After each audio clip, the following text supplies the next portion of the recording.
I know for a fact that both the British and the French immigration and foreign ministers have said things in this vein as well.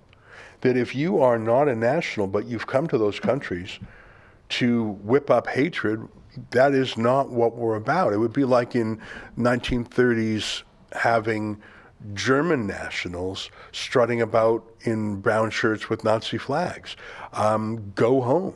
There were some indigenous British people who were Nazi. There were some Americans who supported the Nazis. I saw a headline the other day that some, I think it was Georgetown, had like some student election, and Hitler, won the election in the 30s.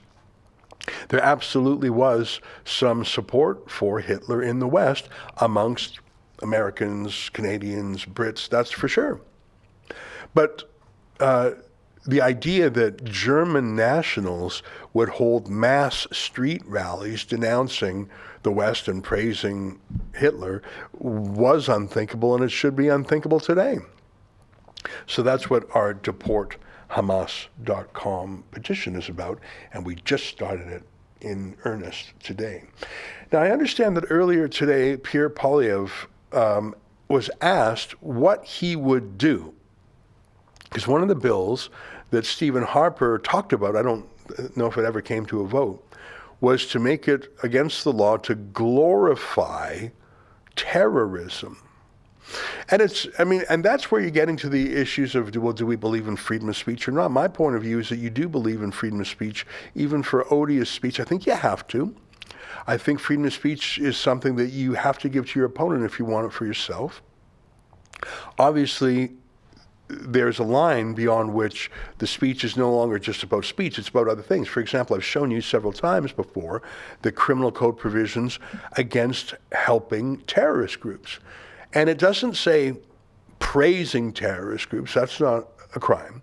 But if you participate in, if you facilitate, if you instruct, or if you harbor, there's 4 different things that are a crime. And then there's a list of these terrorist entities. Hamas is obviously one of them. Taliban, Al-Qaeda, Islamic Jihad, there's a ton of them. So if you are going to a hate rally, are you instructing Hamas? Probably not. Are you harboring Hamas? Probably not. But are you facilitating them? Maybe. If you're raising money for them. There was some student groups in Florida who said, we are part of this terror project. We have a terror toolkit. They didn't say terror. They just said, we're part of the Hamas project and we have a toolkit you can download. Well, Ron DeSantis said, you're facilitating, you're participating. Of course, the law in Florida uses slightly different language than in Canada, but it's the same thing. You cannot assist a terrorist group because at that point, the pith and substance of what you're saying is not speech, it's terrorism. I mean, theoretically, you could say, well, forging a check is freedom of speech. Well, yeah, on the face of it, it's artistic, you're forging someone's signature, but the pith and substance, as a lawyer would say, that the essence of what you're really doing is not the artistry of forging someone's signature, it's a financial fraud. So at what point do words transform from being just words, even odious words, into a real crime?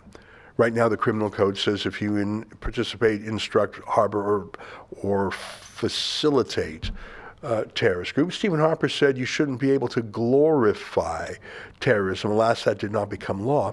Here's Pierre Poilievre, the leader of the Conservative Party, when pressed on the subject. Given concerns that you and others have voiced over pro-Palestinian rallies, demonstrations that some argue have amounted to support for Hamas, if you form the next government, would you introduce laws that were in place under the Harper government that criminalize the advocacy or promotion of terrorism offenses? So let's distinguish.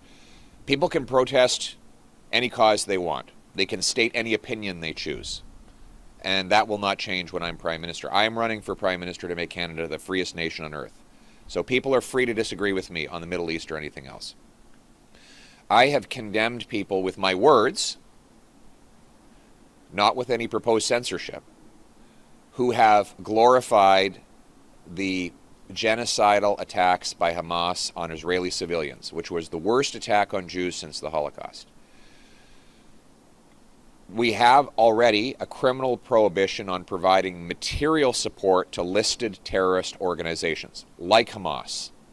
That should be enforced. If you donate, raise money, coordinate, recruit for Hamas, it is already a crime, and you should be arrested and prosecuted if you do that. At the same time, people are free to express any opinion they want, even when I find those opinions appalling. Finally, I don't agree with you conflating Palestinians with Hamas. They're completely different. The Palestinian people are not responsible for the evil of Hamas. Hamas is a terrorist dictatorship. It poses itself on Palestinians. The Palestinian people themselves are innocent, their lives are precious, and we should do everything we can to protect them and their families during this difficult time. And the Conservative Party expresses total solidarity with Canadian Jews and Canadian Muslims, both of whom are suffering because of this horrendous war that Hamas has unleashed and the evil that that organization represents. And in conclusion, we do believe Israel, like any other country, has the ability and the right to defend itself. Thank you. There's a lot that he said in there, and it's actually a thoughtful answer. He says he will not make glorification of mass murder and terrorism, horrific crimes. He will not make the glorification of crime into a crime. And that's the principal position of a free speech supporter, which is how he identified himself. And you can see he referenced there that he used his speech to condemn the odious hate rallies that he has seen. I think it's also wise for him to differentiate between Palestinians and Hamas, although I'm troubled by how many Palestinians and other Muslims and Arabs do support Hamas. I think it's very troubling. I think he's correct to talk about the criminal code provisions about providing material support to terrorist groups, but I think it's beyond material support. If you look at the criminal code, it's harboring, instructing, participating, or facilitating. And if there is a Hamas organized event, or if you are in league with Hamas, at what point are you participating and facilitating? I think that he was not asked about, and I think he should be asked, what he thinks about the idea of deporting non-citizens who engage in these hate rallies. Because it's one thing to say you support freedom of speech, and Canada's about freedom of speech, and I agree with that. But do we accept foreign nationals who have no tenure here, we're not citizens, and who, like I observed when I was a student, come here for the purpose of sowing hatred and fomenting, really, I mean, when you're calling for an intifada, that's the Arabic word for pogrom. When you're calling for from the river to the sea, you're saying kill every Jew in Israel. When you're calling for an intifada revolution in Canada, well, that's a violent revolution you're calling for. And I'm not sure why Canadian citizens, including Canadian Jews, have to be abused by foreign nationals who have no right to be here, who are here as our guests. So I think that he was not asked that question, the question that is behind our Deport Hamas campaign. I hope our Deport Hamas campaign gets some support. But I'm glad he's talking about it. I'm glad he's thinking about it. And I should point out that the first instinct of the Liberal Party is to demand more control over the internet. Oh, hi, everybody. Did you know that every weekday at 1 p.m. Eastern, 11 a.m. Mountain Time, we have a live stream where we talk about the news of the day, go over viral videos, hot tweets, hot takes, and we read your comments. In fact, if you make what's called a super chat or a rumble rant of $5 or more, we'll read your comment on the air and respond to it. I've been doing a lot of these live streams lately, but when I'm not here, my friends Sheila Gunn Reid and David Menzies do it too, and they are way more fun than me.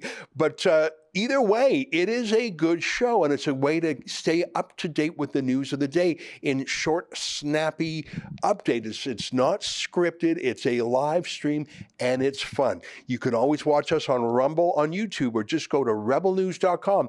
That's every weekday at 1 p.m. Eastern. See you there.